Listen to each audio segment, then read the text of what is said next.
Hello mga bibig! Welcome back sa ating bagong YouTube channel. Ito ang pinakamaingay na YouTuber sa balat ng YouTube. Ako si Kabibig, maglebak-lebak ka dyan with evidence. Ako po, Paduano! Sinagot na ni Pangulong Duterte. Akala kasi ni Paduano, walang ibat-bat or binatbat si Pangulong Duterte. Ang galing-galing ni Paduano. Ang tawag din, gigil na gigil si Paduano dahil hindi pumunta si Pangulong Duterte. Ano na ngayon? Sabi pa nga ni Paduano na anong tawag dito? Maglulukuhan ba tayo dito? Naalala niyo kabibig kung ano ang mga sinasabi ni Paduano? Nako, Paduano wants to summon PRRD to appear and para daw sabi ng ibang netizen ba, nako halata namin ang plano ni Paduano. Gusto niyang i-summon si Pangulong Duterte para maging ang tawag dito, sabihin na matapang siya at gagamitin nila si Pangulong Duterte para sa kanilang popularity. Nako, hindi kami magpapabudol ulit, Paduano. Dahil paastig-astig ka dyan sa Kongreso. Ano bang nagawa mo? Puro pa kaastigan lang. Sabi na isang netizen, ipakita mo ang iyong programa, Paduano, para yung pagkaastig mo ay equate sa iyong mga programa para sa tao. Hindi ka nilagay dyan para i-content mo lang mga tao at magsiga-siga dyan sa sa kongreso. Yan lang ba ang pwede mong maitulong sa bansa? Hala, yan ang sabi ng mga ilang netizen na kung saan galit na kay ano. Okay. So heto kabibigha, manood tayo sa pagkomento ni Paduano ni Pangulong Duterte at merong reply, merong sagot si Pangulong Duterte kay Paduano. Okay? Let's watch this video, mga kabibig.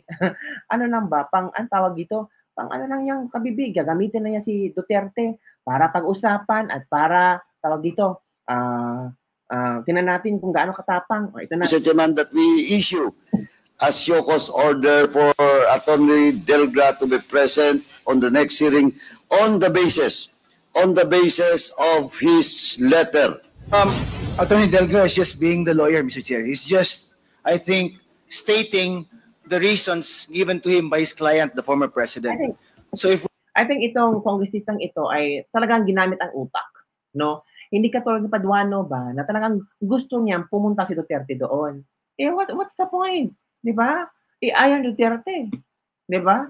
Buti pa itong itong kongresistang ito, alam niya kung ano lang ang role at responsibilities ni Attorney Martin Delgra. Pero si Paduano hindi niya alam. We insist that he be present, Mr. Chair. I don't think he will be the best person to answer the questions that we may have. It should be the former president himself. Malinaw po, Mr. Chairman, na naglulukuhan tayo dito. Naglulukuhan tayo dito because the first letter promised us that he will be present after November 1. Kung hindi tayo naglulukuhan dito, ano? Natatakot siya? Na pumunta dito?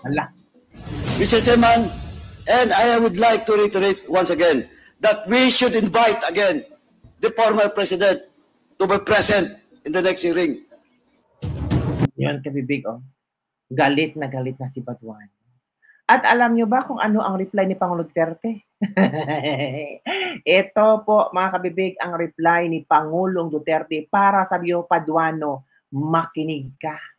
Para naman mahimasmasan mo yung pagkaastig mo, yung pagiging feeling mo. So ito kabibig, ito yung reply ni Pangulong Duterte, you don't scare me a bit. Hindi mo ako tinakot doon. Akala mo, Paduano, matatakot ako? Galing na ako sa pagka-presidente, Paduano. Huwag nila akong ganunin. Galing na ako sa Congress, nag-mayor na ako, nag-congressman ako, nag-presidente na ako. Do not give me that grabe. Iba si Pangulong Duterte. What is there to say more to what I have said? Ano pa bang sasabihin ko? Nasasabi ko na lahat sa Senado. Kung ayaw yung humingi ng transmitter report sa Senado, hindi na problema ni Pangulong Duterte. 'Di ba? Kung hindi nyo kayang makonect-connect ang sinabi ni Pangulong Duterte sa Senado, di problema sa mga brain cells nyo. 'Di ba? Sinabi ko na naman lahat. ano pa ba ang gusto ng mga gago? Iba si Pangulong Duterte. Grabe, no? Talagang point to point. Ito nga ang sinabi ni Miriam Defensor Santiago Mahilig gumamit sila ng mga hyperbole. It means na ito yung ang tawag dito. Ang tawag ni Miriam dito is yung parang nag-aagaw pansin ng mga salita para makuha ang atensyon ng mga tao. Yan ang mga ginagawa ni Duterte at ni Miriam Defensor Santiago. Di ba mga kabibig? As in, tingnan nyo lang ka, you don't scare me a bit. Hindi ako natakot maski katiting sa'yo, Paduano. Ikaw lang. Kaya nga sabi ng ilan netizen, Paduano, magpresidente ka muna before mo takutin si Duterte. Ay, nako, ano ba naman yan? Nako, hindi natakot si Pangulong Duterte. Really? Congress won't do that to a former president? Mga ingrato. Well, if they do, it will start a chain of events leading to ousting of Marcos. Lalaban ang mga tao. Diba? Kasi si Paduano kasi mahilig magpa-bida-bida.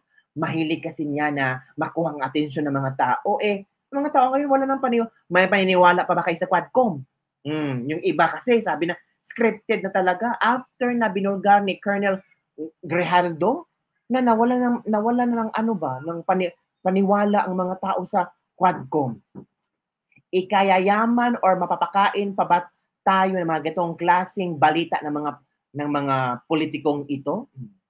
Tapang-tapangan na naman si Canor daw. Takot naman siya sa ICC. ICC na naman. Ano bang sinabi ni Bongbong Marcos?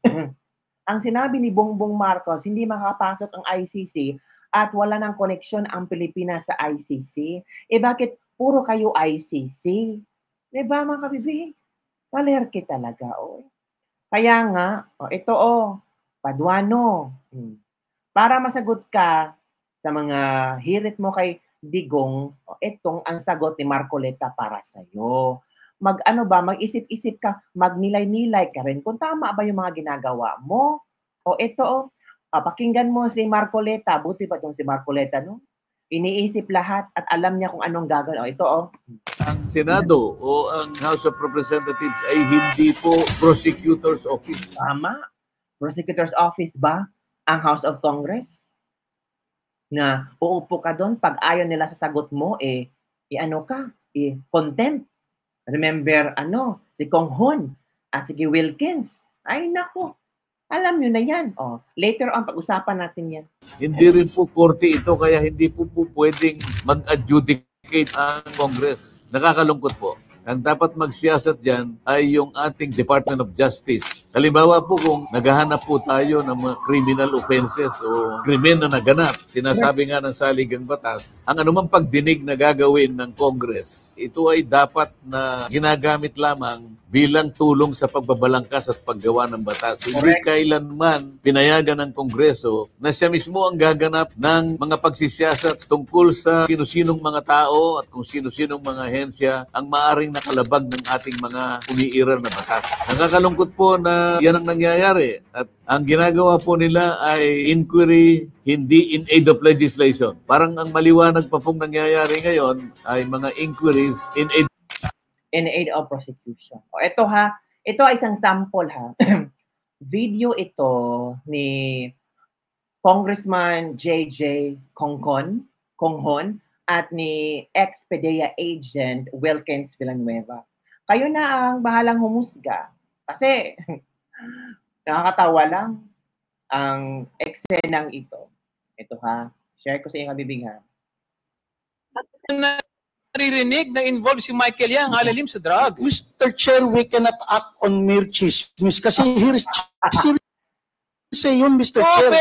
Pero hindi ba kaya nyo inabsuelto si Michael Yang at saka si Alan Lim dahil malapit siya sa dating Pangulo na nag-appoint sa inyo bilang sandali lang, bilang PDEA chief? No, Mr. Chair.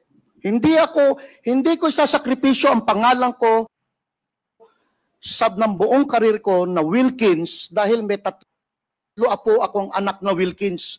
Ayoko pong ma-damage ang pangalan ng Wilkins dahil dala-dala po ng anak ko yan. Hindi ko kinlir si Michael Yang dahil may utang na loob ako presidente. Kinlir ko si Michael Yang because I have personal knowledge na walang ebidensya against Michael Yang. Correct. So paano ko siya isasangkot kung wala akong ebidensya? It will never stand in court, Mr. Yun. Para marami ng chismis. Puro chismis lang ito. Marami na mga chismis at ano. Chismis lang. Ang nalaman ni JJ, ano ba naman? Chismis lang pa lang. Lahat. So, pwede pala ang Quadcom maniniwala sa chismis lang. At dahil sa chismis, ay ayaw na lang paniwalaan kung ano ang sinabi ng resource person kasi naniwala daw di umano sila sa chismis. Marami mga chismis daw.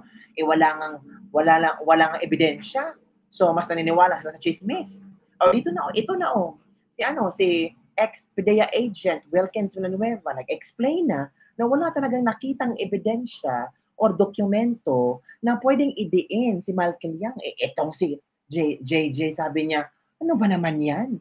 Marami ng chismis na nakalusot, absuelto si Michael Yang dahil kay Duterte at dahil sa inyo na parang ikaw, nabigyan ng posisyon ni Duterte, parang nahiya ka or baka ano na lang, ang bayad sa nagawa Duterte sa iyo, kaya nga inabsuelto. Grabe talaga to si JJ. So ano to? Ha? Anong example dito? Tama nga si Marcoleta na ang House of Congress hindi isang avenue para busisihin, sisiyatin ang mga trabaho ng Supreme Court. Dapat sana Supreme Court na ito lahat nangyari, pero hindi. Ang House of Congress. Kaya nga sabi ni Pangulong Duterte, hindi ako natakot. Kahit konti. Bakit ako matatakot? Yan ha? Bakit ako matatakot? Naging presidente na ako, naging mayor na ako, naging kongresista na ako. Sila ba? What is there to say more to what I have said? Sinabi ko naman lahat. Ano pa ba ang gusto ng mga gago? Diba? Do not give me a shit. Sabi na Duterte, wag niyo akong iba talaga si Tatay Digong, no? Sige, Paduano, anong masasagot mo dito? Baka mapapress ko na naman sila. Kasi ito ang napansin ko, no?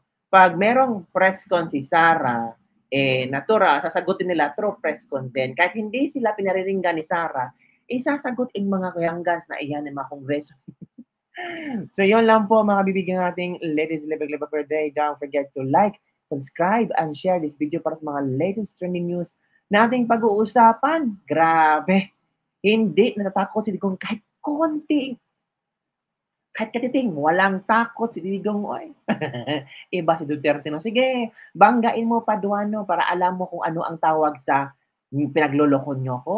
Or takot ba si Digong sa inyo? Tingnan natin.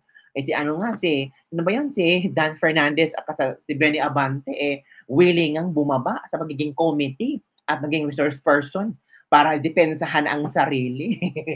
Dahil kay Colonel Grijaldo, tingnan nyo, natakot sa kaso ni Digong. Paduano, hintay ka na lang. Yan lang po mga big. Bye everyone. See you next time. Shoutout sa ating mga OFW na nandyan parati at nanonood sa akin. Malapit na tayo mga 100,000. Grabe ka ang suporta sa inyo. 100,000 subscribers. Salamat po. Malapit na yan. Baka hindi aabot ng December, mag 100,000 na tayo subscribers. Imagine. Ang bilis na ng panahon. Mga 100,000 na tayo. Ganun talaga. Pag solid liquid gas supporters ng Kapipig. Mga kokak dyan. Bye everyone. See you next time.